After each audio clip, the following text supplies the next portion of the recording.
Notification. Yes, what is that about notification means?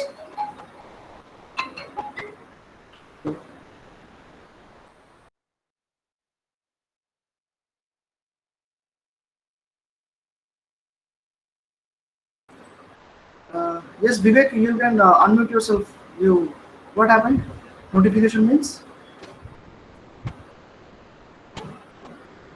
Oh, sorry, sir. I started to like notify, sir. Everything fine? Yeah. Yes. Okay, no issue. So the thing is already. So today, good morning, all of you. So today we shall introduce about the course.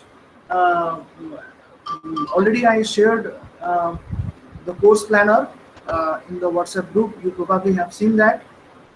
Okay. So using my screen.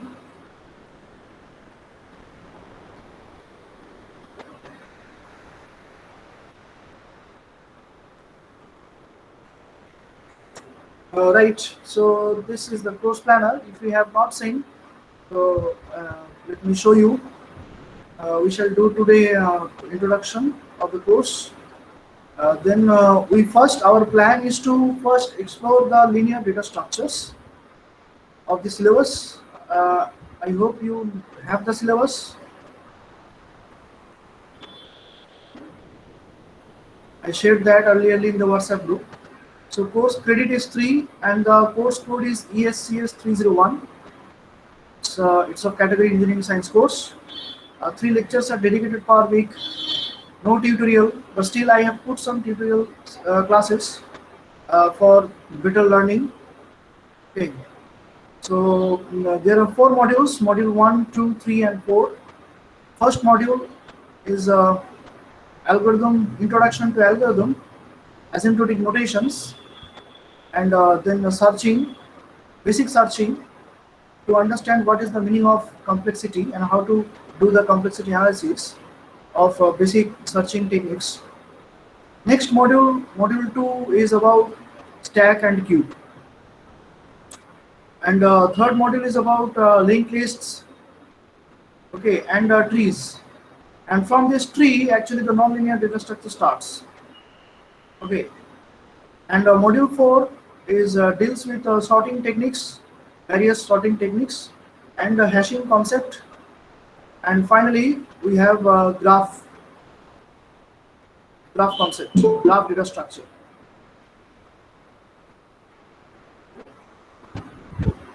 Who is that?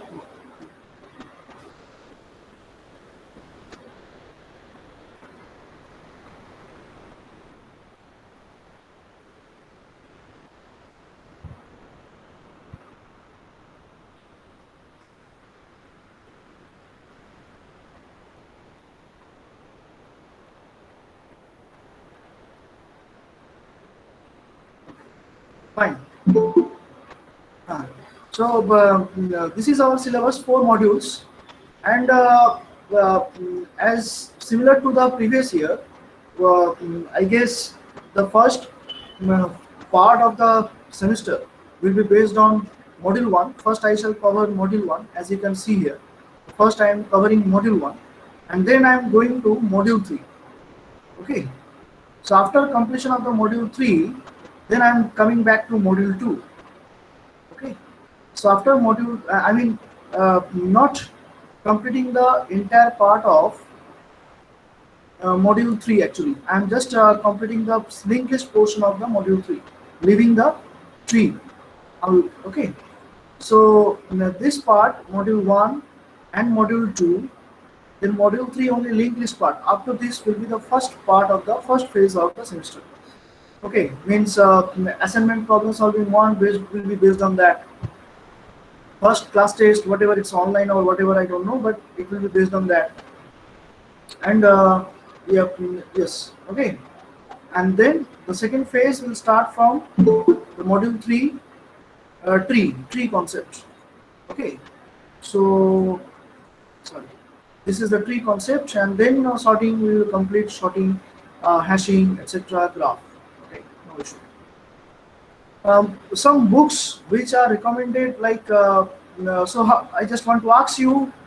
So how many of you? Okay, now you are all familiarized with C programming at least. Now, just let's take a poll. How many of you are comfortable with C programming? At least arrays and pointers.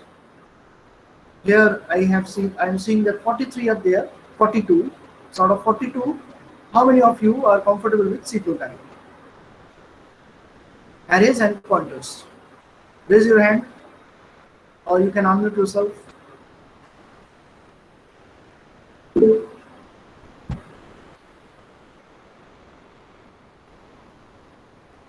Okay, four. Count is four, five. Okay, nine.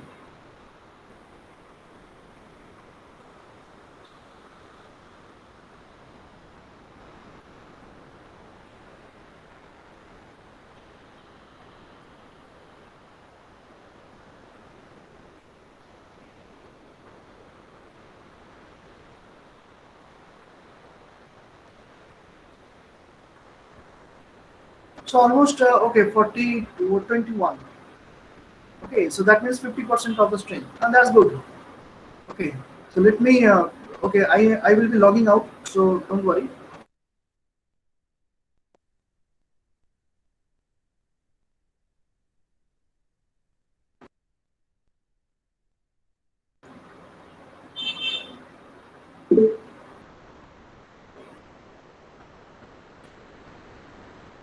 Okay, so 22 or 23, and that's fine. So again, as we are new to the subject data structure and algorithm, our focus is, so there are two subjects: data structure and algorithm in the semester, and design analysis of algorithm in the next semester.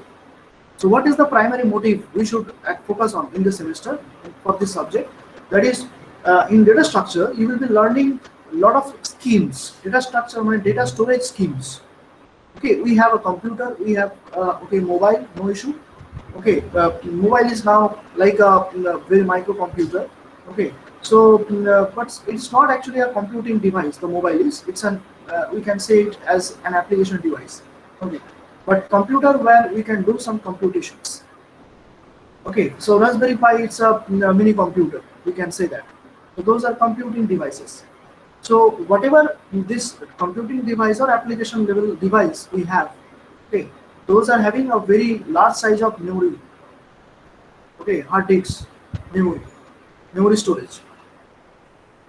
Okay, so for example here, I am recording my video, this video, and if I stop, there is a button stop recording. So if I click on that stop recording, the recording clip will be automatically saved to the Google Drive of this account, this account.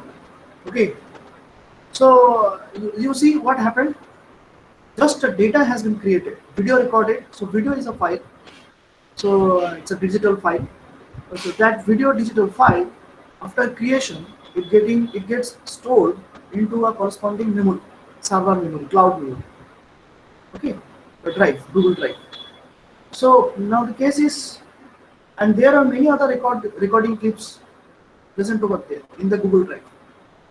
Now if I go to the drive, and then I will see a lot of records are there. Oh my god! So how can I find my own recording clip? So basic operation comes into my mind. How should I search? What should be my searching algorithm, searching technique, which I should apply to efficiently find out or search my own recorded video file. So searching is a very natural thing which is present in our daily life. We are staying at our home. A lot of objects we are having surrounding us, right? Now, more old, I mean, older resident you are at your residence, the number of objects will be increased day by day or month by month, year by year, right? So where you will place all the objects at your home, and that is a very important issue, because if you don't place your objects properly at your home, if you don't decorate it properly, searching will become difficult. Okay, so this problem is an very imposed problem in case of government offices. Okay, where in the government offices today also are very much relying upon the papers, the physical papers. Okay, so they have to keep the records of lot of files stacked one after another and so on. Now, if you go to the government office and if you ask an government officer or an office assistant, whatever, please show me the record of 5 years back. I want to see it. Okay. But, yes. So what the office assistant will do to you? That person will immediately react to you. Don't you see I am working? Is it possible to open? I mean, bring out a record of 5 years old and present to you, and you are hurrying up. Can't you just wait? The immediate reaction comes from an government employee. That is because the searching mechanism, searching technique, which is very poor in that case. Okay, so these are the natural problems we are facing in our daily life. So searching is a natural issue. So now, in case of digital physical storage, okay, digital storage. So a lot of files are there, like my video recorded files. So there are hundreds and thousands of files. How can I search my own recorded video? So searching will become efficient only if the files or the data are stored in some proper manner, in some appropriate manner. So from there, what comes actually? Data organization. Okay, so if we don't organize properly our data, searching, sorting, whatever you do, that will be very problematic. It will be very longer time taking process, and we do not want to have this kind of thing problems. For example, I am searching a thing on Google and it is taking a lot of time, lot of time, lot of time. Will you wait for that? No. Searching and sorting, this this should not take longer time. It should be as fast as possible because our life is faster right nowadays. So okay, so this based on the data organization, how will you organize our data? Based on that, that is our primary motivation. So from that motivation, we will be learning a lot of data organization schemes, data structure schemes. For example, array we have already learned. Then we will be learning about linked lists. Then stack. Stack is another scheme of data storage. It is a scheme. It is having its own principle. You have to follow that principle. You can't violate that principle. Based on that, that stack concept is introduced. Okay. Next is queue. It's another scheme of data storage. Okay, it is having its own principle. Okay, you can't violate its principle. Okay, next comes your I mean uh, okay, so it's a tree, non-linear data structure. So it is tree. Tree is another type of organization of data. Okay, again, then comes a graph. Another, tree and graph is more or less similar to each other in various aspects, but still they have a lot of differences. Okay, so graph is another nonlinear data organization scheme. Okay, and what is searching? Searching is not a data organization scheme. We have a data organization. In there, I want to do an operation, that is searching operation. So there are a lot of techniques available, various types of searching techniques, and they are different from each other. In some searching technique, if I apply, I will be able to find out an object very faster. Okay, if I apply any other searching technique, it may get slower. But again, we can't say that okay, this searching is always faster, that searching is always slower. No, it depends on the organization type. Which searching algorithm you will apply, that depends on the organization type. Similarly, there are sorting mechanisms. Sorting means arranging in descending order, arranging in ascending order, or arranging in some other order. So more, I mean, basically, usually what we mean by sorting is arranging a data in ascending order or arranging a data in descending order. Okay, so there are many schemes, sorting mechanisms which we can apply to achieve our purpose, arranging or descending our data, arranging or in ascending or descending order. Okay, so again, which sorting mechanism I should apply Sir, ascending by descending in terms of key. in terms of their values. So Acha. we are restricting ourselves from the basic perspective that we will be dealing with numerical data types, integral data or float data. Only this much we will be restricting ourselves. So if we think to deal with numerical data types, numerical data means any real data. So it may be integer or float, negative, positive, whatever.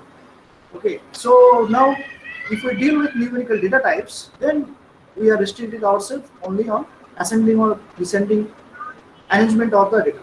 Okay, so which sorting mechanism we should apply on our data organization? There are thousand and thousand lakh number of data we have to sort them.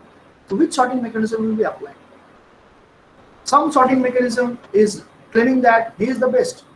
Some other sorting mechanism is claiming that she is the best. No, there is no best algorithm we will have. Obviously, we may find that there is some worst algorithm, but there is no best algorithm. Best algorithms are actually competing with each other. Again, the appropriateness of the sorting algorithms are actually will depend on the data organization.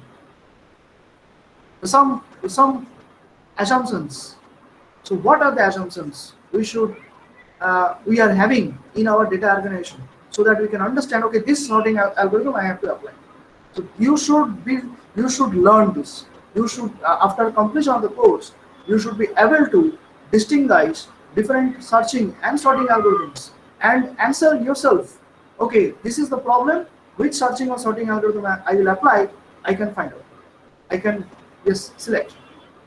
Okay, so you will achieve this after the completion of the course. And also, in regard of the Rohan Pal, your okay, he's okay. I have to deny because his name is not in the proper format. Let's see in the.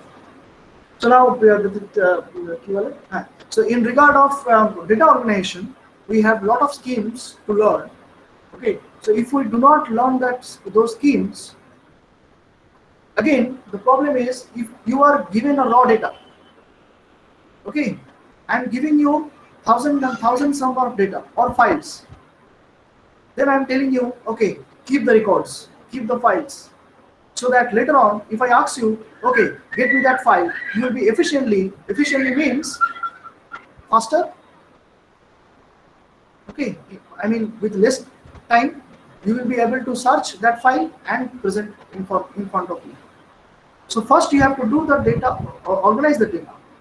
And to organize the data, you should understand what kind of data I am having and what kind of scheme I should apply to organize my data. So that's why in data structure, we have to learn about various data structure schemes.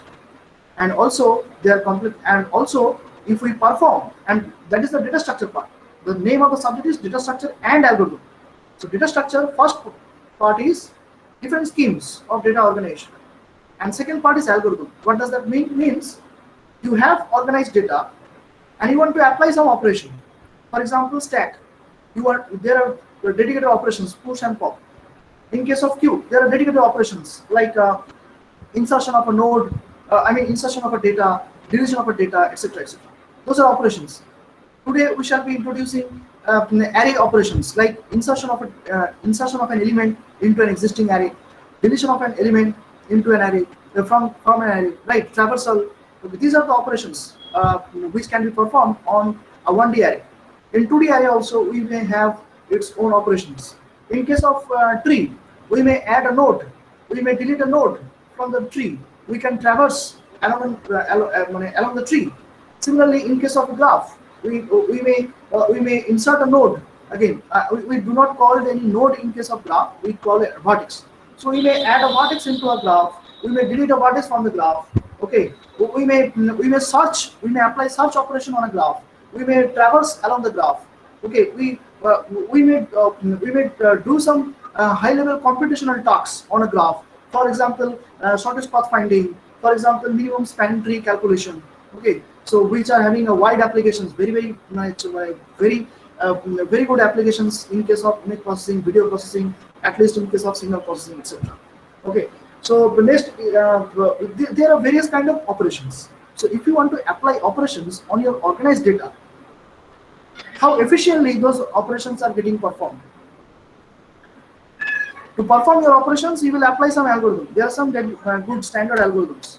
So how efficient those algorithms are. So you have to analyze those algorithms. Now, how to analyze the algorithms? There are two aspects to analyze an algorithm. That is what we call complexity analysis. The complexity analysis does have two parts. You have two parts. One is time complexity and the space complexity.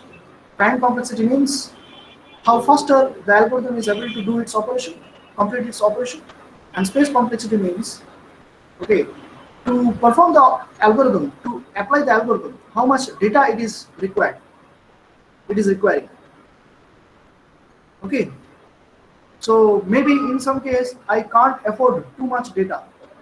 Which, for example, we are limited in terms of our data, mobile data or whatever, through which we are actually we are doing the online classes. So our data is limited. So we can't afford infinite data. Okay, very large data. So our data is limited. Similarly, if you can't afford actually enough data, so based on that, your selection of the algorithm will be depending. Okay, so these are the various issues. In general, I have shared with you. So that's why this subject is very important to understand, and also yes, not only in terms not only for knowledge, this subject is having a direct impact on your upcoming placement in final year. Okay, data structure and algorithm. They ask for. I mean, normally what actually from my past 2-3 year experiences which your seniors have shared with me, that okay, in placement, I mean in good placement, they are asking for they are asking for, they are asking the aspirant, the candidates to solve some problems, coding problems, and the coding problems are well standard problems. Okay, and okay, so if you don't learn this subject, data structure and algorithm, also the next subject, design and analysis of algorithm, maybe you will be able to solve those standard problems, but those will be seemingly very difficult to solve them because your knowledge is limited. Only C programming, only array structure you have learned. C programming or C++, some of you will be learning in the future. So your knowledge is limited. Now more you explore about data structure and algorithm and design analysis of algorithm, you will be learning about a lot of techniques. And if you apply those techniques, those difficult problems will become relatively easier. So that's why okay, people are actually, your seniors are telling me that sir, nowadays actually we have to deal with a competitive programming. Just that's what algorithm all about. Competitive programming means okay, to solve a problem, we are 10 people solving that single problem, but we are applying our own approaches. So 10 different approaches we have, but whose approach is the best, that depends. Right? So naturally algorithms comes into the picture. Okay, syllabus, course planner syllabus I have shown you. Okay, okay, so this is your okay, so assignments, uploading of the assignments, all those things okay, will be available in Moodle. So this is the web address. Just take a note of it. Already this theory course has been created in the Moodle. Here the login option, if you have not earlier used this Moodle, I'm showing you. Login, click on login. You give your here university roll number, your university roll number, and the password. Okay, and then you will see a lot of courses are appearing on the home page. So, for example, where is that course? Dashboard. Huh.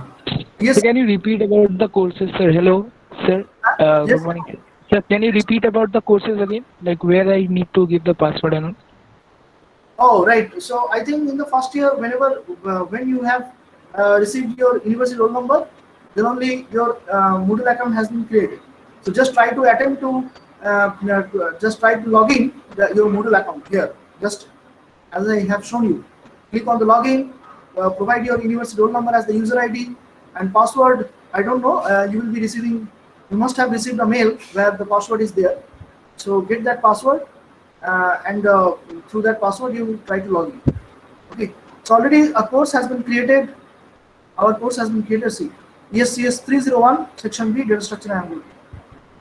Nothing is there, so I will update this on timely basis. Okay, so this is the course page. Okay, Moodle. Next.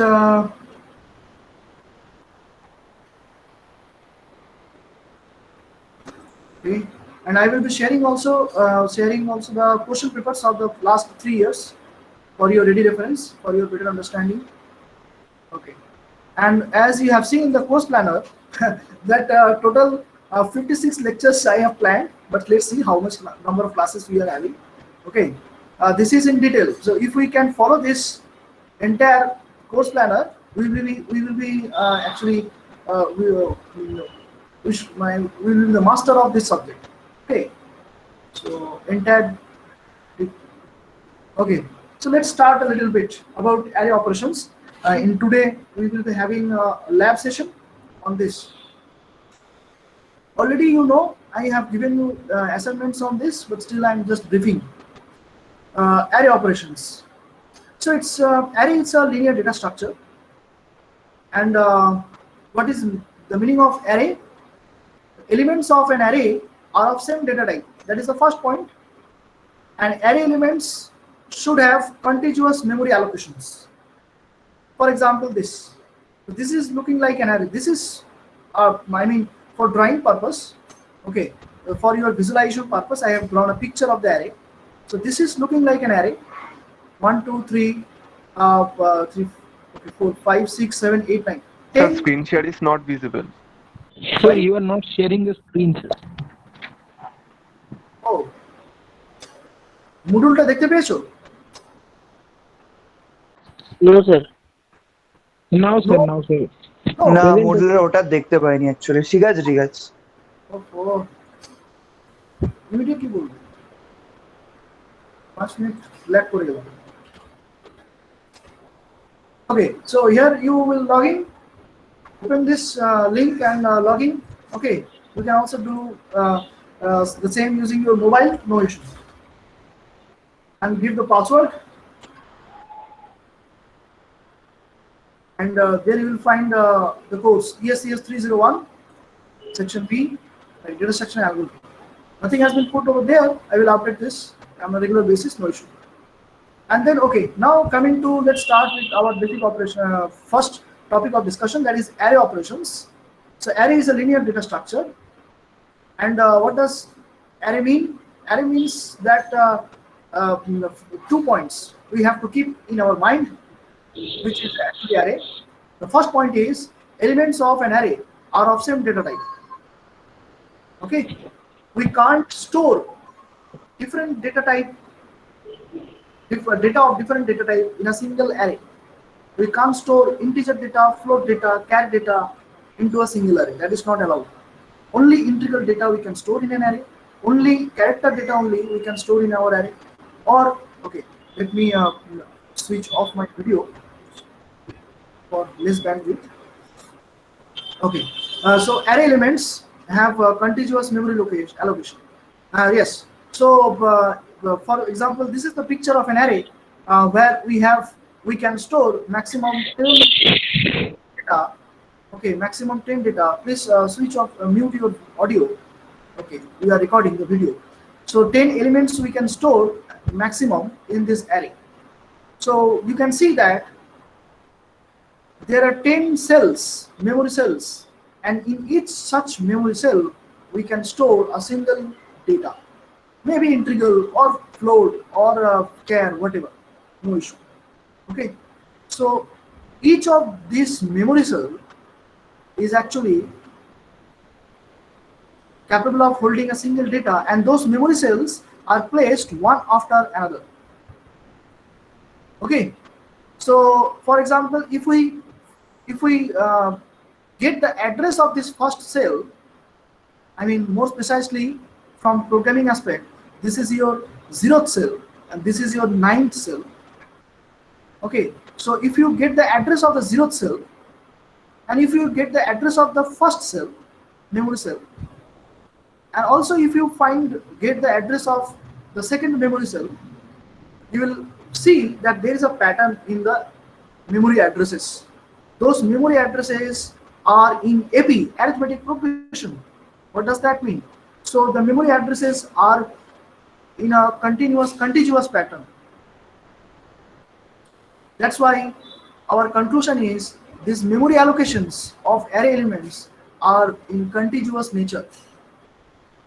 If those memory addresses do not have any AP pattern or contiguous pattern, then this will not be an array.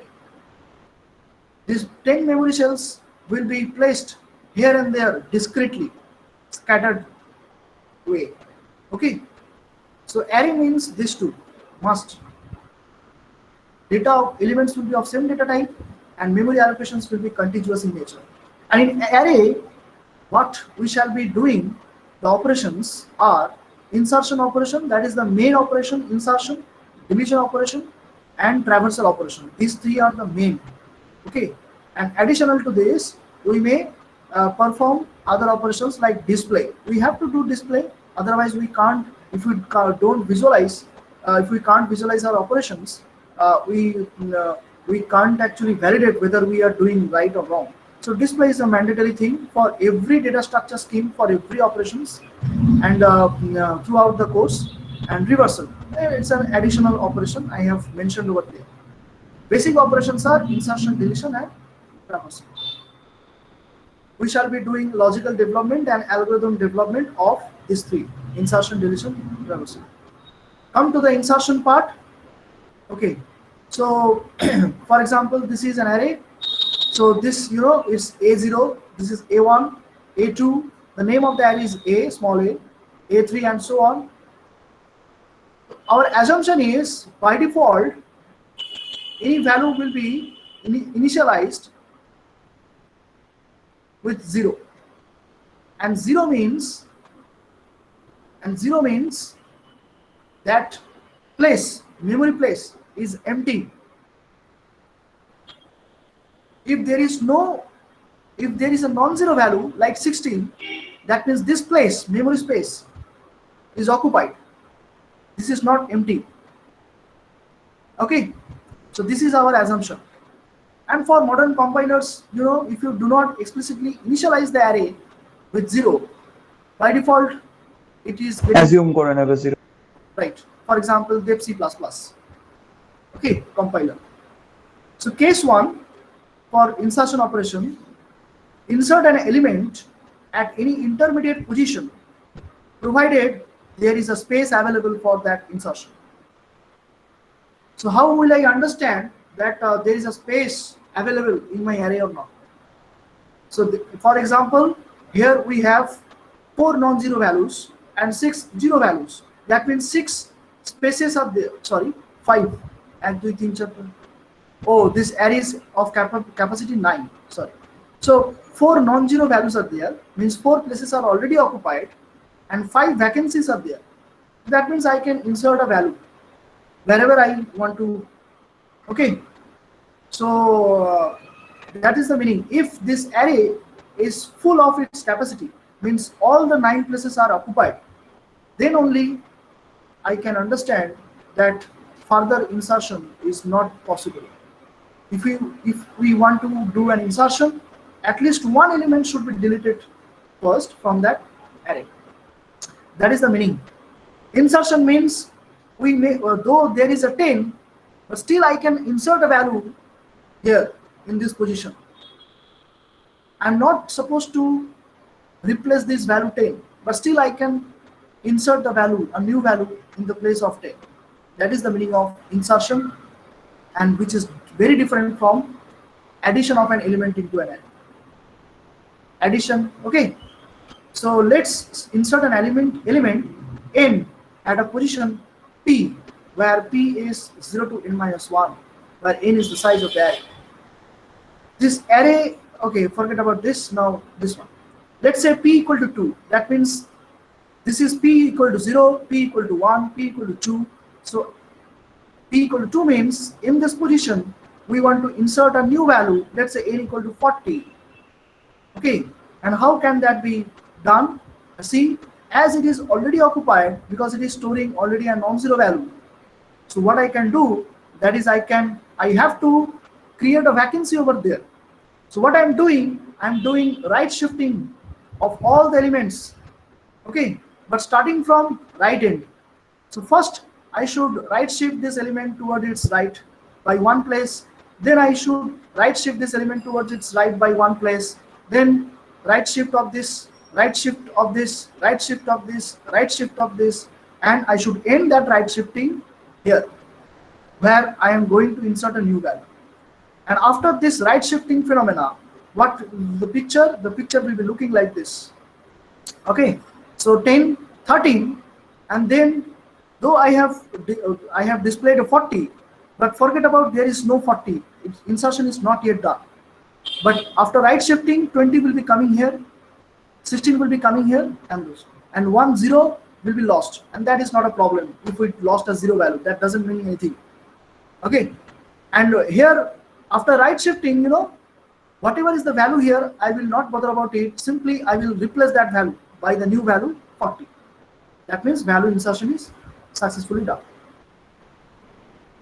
Understood all? So this is a first case of insertion. Sir, can I ask a question? Yes. Sir, what about the rightmost 0 if we need to shift it to the right because there is no place? This value is not having any meaning. So even if we lose the data, it's not a problem. 0 means nothing to us. We have assumed initially that vacancy means a 0. If you place a 0 value in a position, that means there is a vacancy.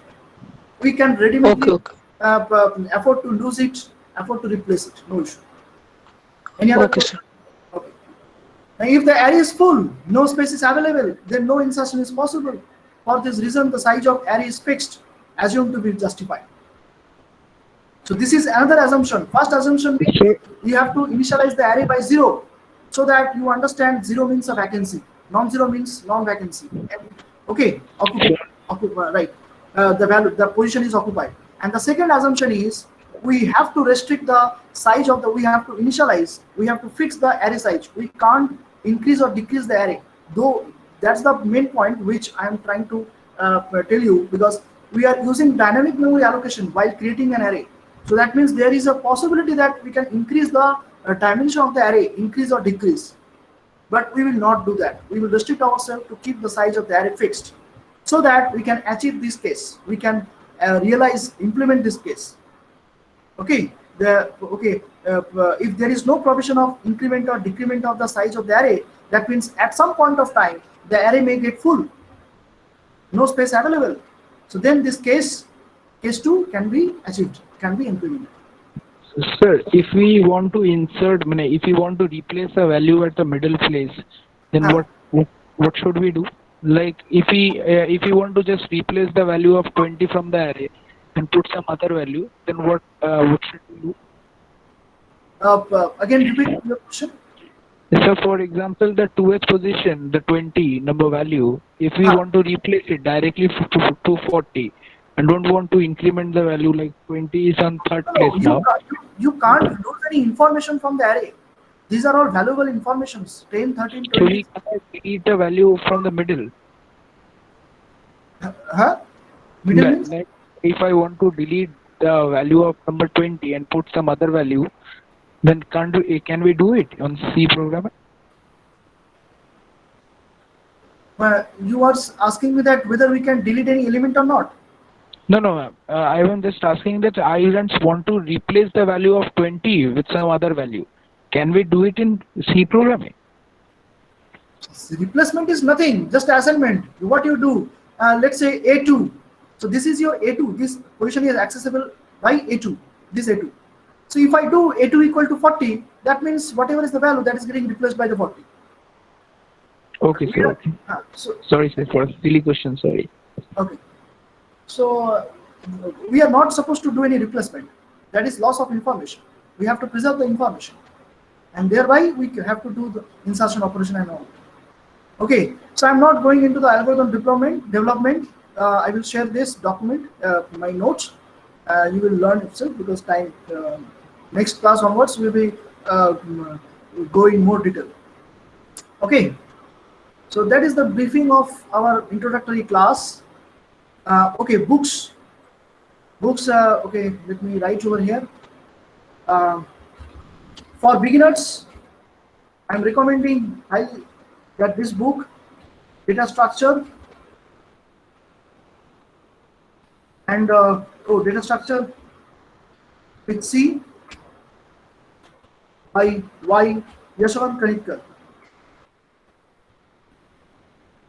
If you try to search for the ebook PDF, if you can't find, then you ask me, I will share.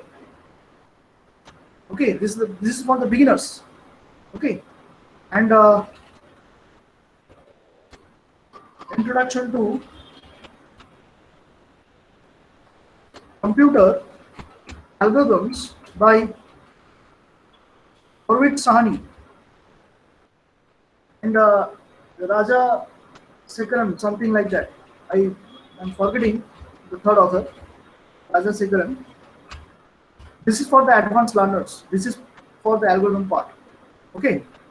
So I will be referring both these books to teach you this course. Okay. Okay, that's all for today.